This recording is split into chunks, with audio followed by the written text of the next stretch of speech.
जिसके ठीक नीचे आपके पति की लाश दफन हो? रूबी शर्मा नहाती थी पूरे 45 दिनों तक, 1-2 दिन नहीं, 45 दिन।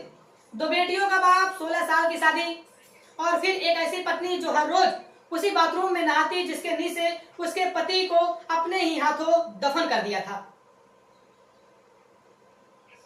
इस खबर ने हिंदुस्तान को अंदर तक डरा कर रख दिया है।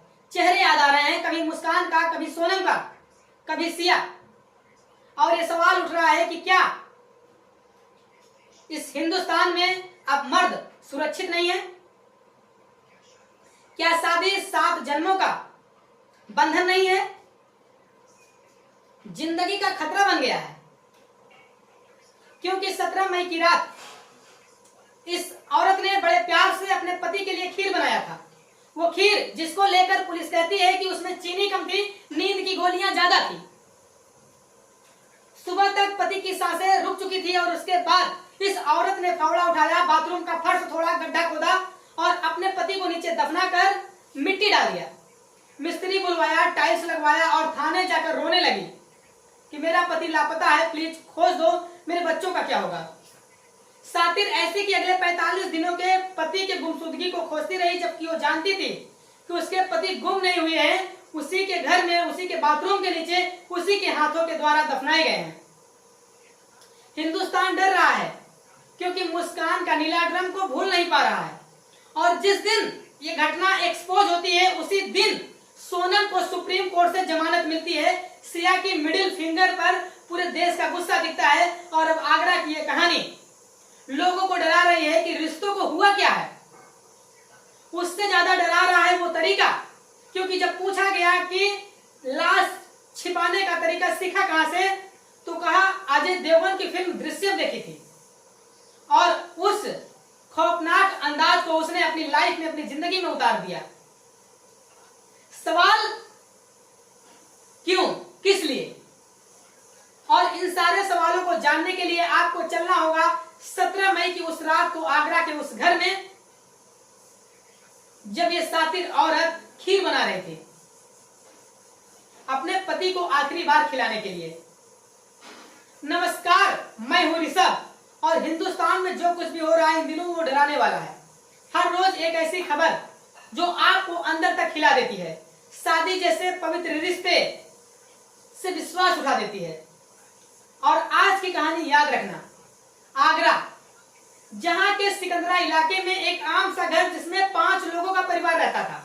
40 साल के सूरज शर्मा, पत्नी रूबी, 2 बेटी और एक बूढ़ी मां। शादी को 16 साल हो चुके थे, लेकिन 17 मई की उस रात उस घर में सिर्फ 2 लोग थे, सुरेंद्र और रूबी। और यही साजिश की पहली चाल चली गई। रूबी ने बड़ी चालाकी से अपने दोनों बेटियों और सास को जेठ के घर भिजवा दिया। घर खाली था। फिर मंजर शुरू हुआ। रात को खीर बनाई, सुरेंद्र की पसंदीदा खीर, पर उस कटोरी में प्यार नहीं, मौत परोसी गई। रूबी ने उसमें नींद की 18 से 20 गोलियां घोल दी थी। और सबसे हैरान करने वाली बात थी कि गोलियां बाहर से नहीं, वो घर में रखी थी। ये उसकी सास की दवाइयां थी जो कभी सुरेंद्र भी खाते थे। यानी जिस दवा पर पूरे घर को भरोसा था, उस रात वही जहर बन गई। सुरेंद्र खीर खाकर धीरे धीरे बेहोशी में डूबते चले गए।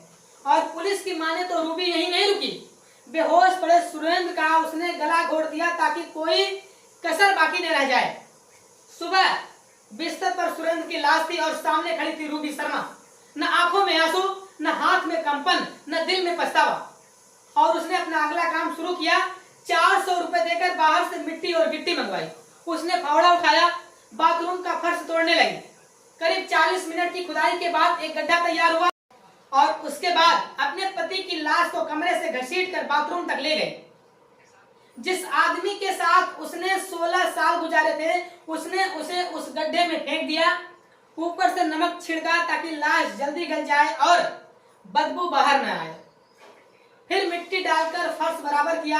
कुछ दिनों के बाद मिस्त्री आया, प्लास्टर हुआ और चमचमाती नई टाइल्स लगवा दी गई। बाथरूम अब ऐसा दिख रहा था जैसे वहां कभी कुछ हुआ ही ना हो। लेकिन उन चमचमाती टाइल्स के पीछे एक इंसान दफन था। 45 दिनों तक किसी को कानों कान भनक तक नहीं लगी। रूबी ने लाश ठिकाने लगा दी थी, लेकिन बारी थी दुनिया की आंखों में धूल झोंकने की। इसके बाद रूबी अपनी जेठ के घर पहुंची और रोते हुए कही कि सुरेंद्र घर से चले गए, 4-5 दिन में लौट आएंगे। दिन बीतने लगे, सुरेंद्र लौटे नहीं। फिर 26 मई को गुमशुदगी की रिपोर्ट दर्ज हुई। आप सोचिए कैसे। रूबी ने जेठ के साथ मिलकर थाने जाकर रिपोर्ट लिखवाया।